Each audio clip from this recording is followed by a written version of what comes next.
सालों पहले एक घंटा घर में टिंकू चिड़िया अपने माता पिता और 5 भाइयों के साथ रहती थी।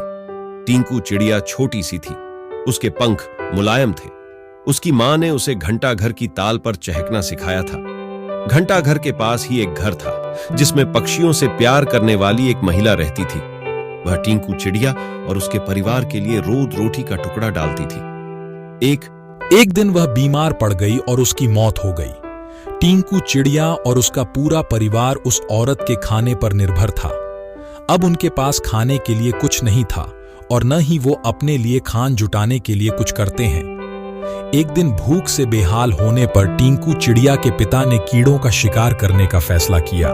काफी मेहनत करने के बाद उन्हें 3 कीड़े मिले जो परिवार के लिए काफी नहीं थे। वे 8 लोग थे, इसलिए उन्होंने टिंकू और उसके 2 छोटे भाइयों को खिलाने के लिए कीड़े साइड में रख दिए।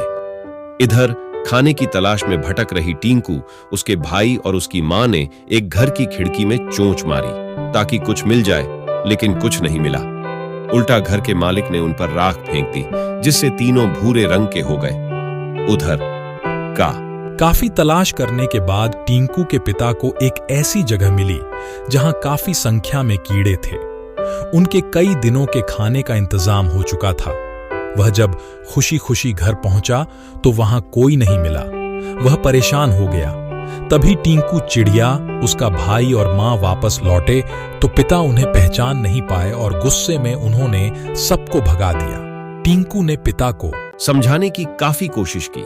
उसने बार बार बताया कि किसी ने उनके ऊपर रंग फेंका है, लेकिन टिंकू के हाथ असफलता ही लगी।